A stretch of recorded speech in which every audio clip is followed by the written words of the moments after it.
करायचं स्मरण. जय जय रघुवीर समर्थ. श्री समर्थ कृपेने आज उत्तमाचा दिवस, वार सोमवार, 9 मार्च 2026. फार फार उत्तमाचा दिवस, सामर्थ्याचा दिवस. श्री संत एकनाथ षष्ठी दिवस तर फार उत्तमाचं, सामर्थ्याचं आहे. कारण महाराष्ट्र ही संतांची भूमी आहे. या संतांच्या भूमीमध्ये प्रत्यक्षात आपला देह जन्माला आलेला आहे. समर्थ म्हणाले, जन्मता जायते अज्ञाना, संस्कारे ज्ञान उच्यते. आजचा दिवस फार महत्वाचा. एकनाथ षष्ठी, श्री एकनाथी भागवत, अत्यंत महत्वाचं आणि आदरणीय ग्रंथ. ज्याप्रमाणे या कलियुगामध्ये अनेक प्रकारचे आपण ग्रंथ, उपनिषद, वेद वेदांत वाचत आलेलो आहोत, परंतु त्याचा सार, त्याचं महत्त्व आपल्याला केव्हा कळेल? समर्थ म्हणाले, ऐकल्या विन कळले, शिकल्या विन शहाणपण आले, ऐसे देखील न ऐकले भूमंडळी. आज प्रत्यक्षात जर आपण पाहायला गेलो, या ग्रंथातून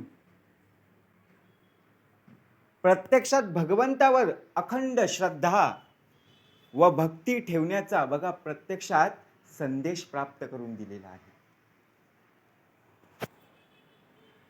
ज्याप्रमाणे आपण ग्रंथ वाचायला घेत असतो,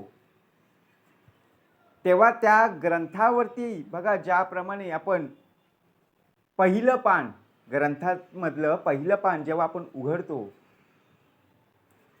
काय आपण पाहतो की या ग्रंथामध्ये किती ओव्या आहेत, किती मोठं ग्रंथ आहे, किती वेळ लागेल वाचायला. परंतु त्या प्रत्येक शब्दाचा जर आपण अर्थ पाहिला ना, तर संपूर्ण आयुष्याचं सार आपल्याला पाहायला मिळेल. सामान्य लोकांपर्यंत भक्तिमार्ग सोप्या भाषेत आपल्याला प्राप्त करून दिलेला आहे. 20 दशक दास बोध, श्रवणाद्वारे घेता शोध, मनन करत्यास विशद परमार्थ होतो. आपण अजूनपर्यंत बघा, ज्याप्रमाणे श्री संतांनी प्रत्येक ग्रंथ, त्या ग्रंथाचं सार आपल्याला प्राप्त करून दिलेला आहे. आपल्याला या कलियुगामध्ये वाचायला टाइम नाहीये. ज्याप्रमाणे बघा, या ग्रंथामध्ये आत्मज्ञान, वैराग्य, कर्तव्य, जीवनमूल्य यांचं सखोल विवेचन प्राप्त करून दिलेलं आहे. बघा, उत्तम भाग दिलेला आहे. आपण श्री, ज्याप्रमाणे बघा सुरुवातीला म्हणत असतो, श्री एकनाथ महाराज कृत श्री सद्गुरु स्तवन, म्हणतो की नाही, ओंकार स्वरूपा सद्गुरु समर्था, तुझ नमो तुझ नमो तुझ नमो. का? कारण प्रत्यक्षात त्यामध्ये सुद्धा ओवी प्राप्त करून दिलेली आहे. एका जनार्दनी गुरुर परब्रह्म, तयाचे परिणाम सदामुखी.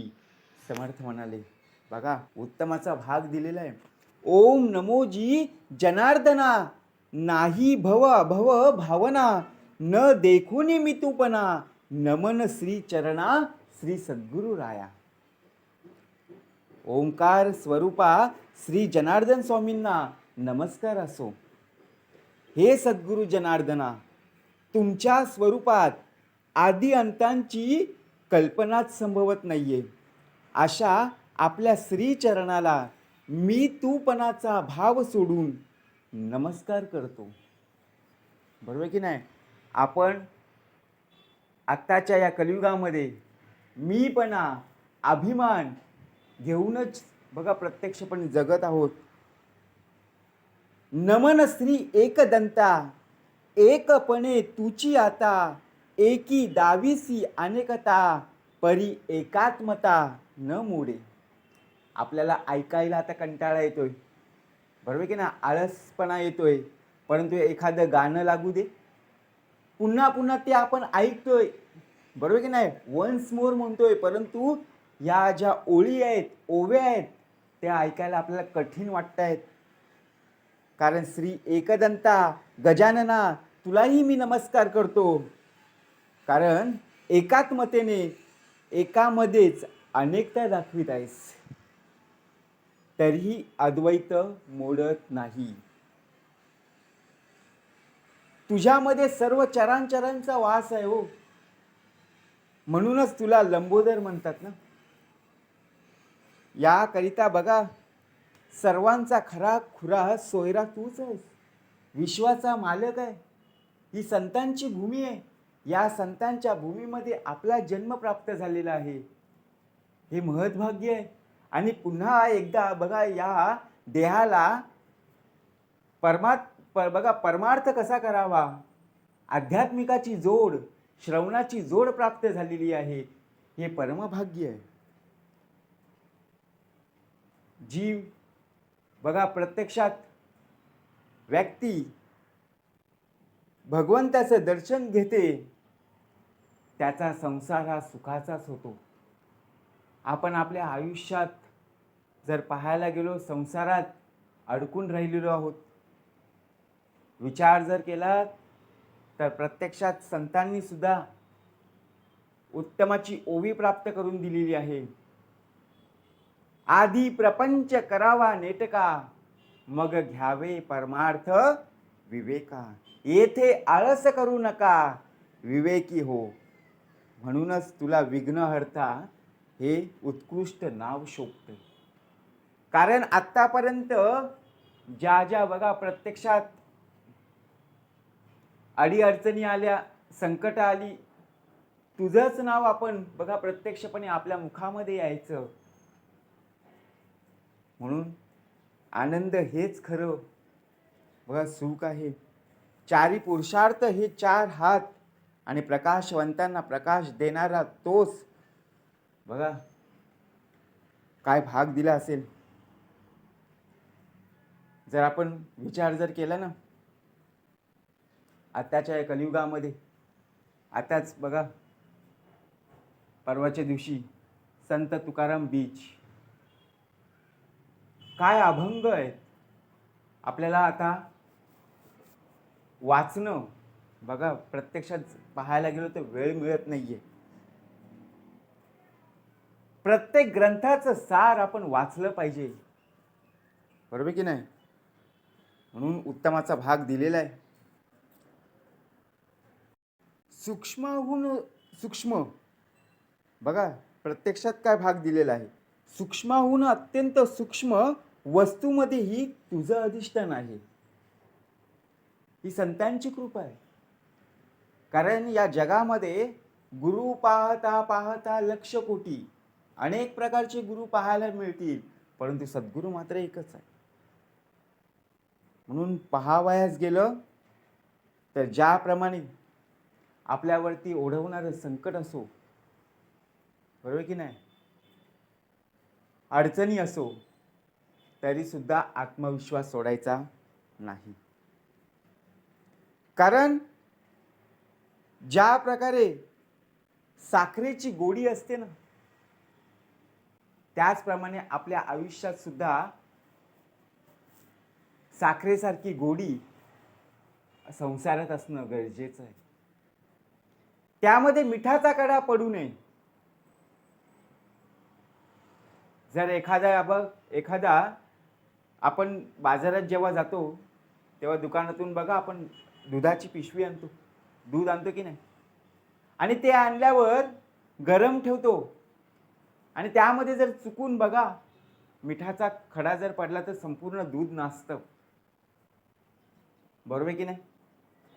मग आता ज्याप्रमाणे दूध नासलं की आपण ते काय करतो, फुकट घालवतो ना, फेकून देतो. पण विचार जर केला, आपला देह सुद्धा हा उत्तमच आहे. ज्याप्रमाणे आपल्यामधले जे अज्ञान आहेत, संतांची काय शिकवण आहे की जे आपल्यामधले अज्ञान आहे ना, ते प्रथमतः बाजूला करायचं. कसं करायचं? जर तुम्ही अज्ञान बाजूला केलं तर उरेल ते फक्त ज्ञान.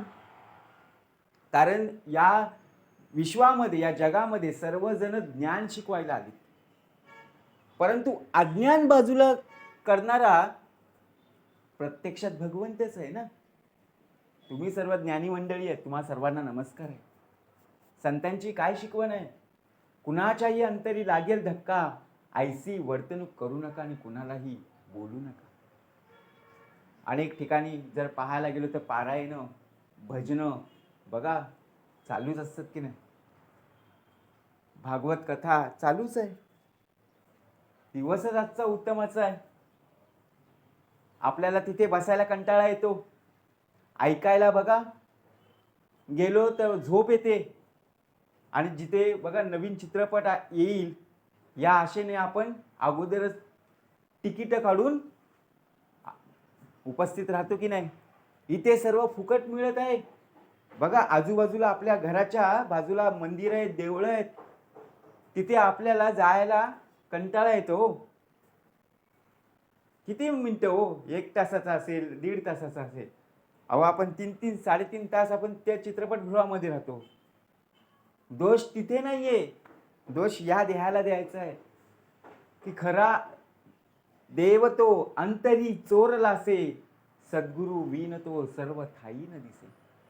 आपण सगळ्यांच्या आयुष्याचं चित्रपट पाहत असतो, परंतु स्वतःच्या या देहाचं चित्रपट पाहायला आपल्याला वेळ नाहीये. आपलं आत्मचरित्र आपल्याला पाहायचं आहे. ते आपण दुसऱ्यांच्या जीवाचं बघा, प्रत्यक्षात जीवनाचं वर्णन, दुसऱ्यांच्या जीवनाचं चित्रपट आपण पाहायला जातो. परंतु खरा आनंद जर पाहायला गेलो ना, संत मंडळी का सुखी आहे? कारण देणाऱ्याचे हात हजार आहेत. ज्याप्रमाणे आपण एकमेकांना जशी मदत करतो ना, त्याचप्रमाणे बघा उत्तम प्रकारे एका अडचणीच्या वेळी दुसऱ्याने मदत केली तर त्या देहाला कधी विसरू नका. ही संतांची शिकवण. आपण काय करत असतो? आपलं पुस्तक वाचून झालं की आपण तसंच ठेवतो. दुसरं जर कोणी मागायला आलं असून तरी आपण देणार नाहीये. आपण वाचलेलं आहे, त्यामधला आपण अर्थ जाणून घ्यायचा आहे. जीवनाचं सार संपूर्णपणे कळून घ्यायचं आहे. का भाग द्यावा लागला? कारण नामस्मरण हे जीवनाचं सार आहे. यामध्ये खरंच सामर्थ्य आहे. म्हणून नामस्मरण आपल्यामध्ये अखंड चालू ठेवणं फार गरजेचं. ज्याप्रमाणे आपल्याला ग्रंथ वाचायला टाइम मिळत नाहीये, बरोबर की नाही? कारण आत्ताच्या कलियुगामध्ये आपण ऑफिसमध्ये बघा आपल्याला लवकर पोहोचायचं असतं, आपली धावपळ खूप असते, बरोबर की नाही? आपल्याला प्रवासामध्ये खूप वेळ लागतो येणं जाण्यासाठी. मग त्यामध्ये आपल्याला ग्रंथ वाचायला टाइम मिळत नाही. परंतु नामस्मरण अशी गोष्ट आहे की तिथे बघा आपल्याला काही घेऊन जावं लागतं का? नाहीये. समर्थ म्हणाले काही सांगावं लागत नाहीये, काही मांडावं लागत नाहीये, फक्त एकच, ते म्हणजे परमेश्वराचं स्मरण. म्हणून आजचा दिवस फार महत्त्वाचा आहे. प्रत्येकाने नामस्मरणाशी ज्याप्रमाणे अखंड भगवंताच्या चरणी नतमस्तक होऊन एकाग्र होऊन नामस्मरण करणं फार गरजेचं आहे. सामर्थ्य आहे चळवळीचे, जो जो करील तयाचे, परंतु येथे भगवंताचे अधिष्ठान पाहिजे. जय जय रघुवीर समर्थ.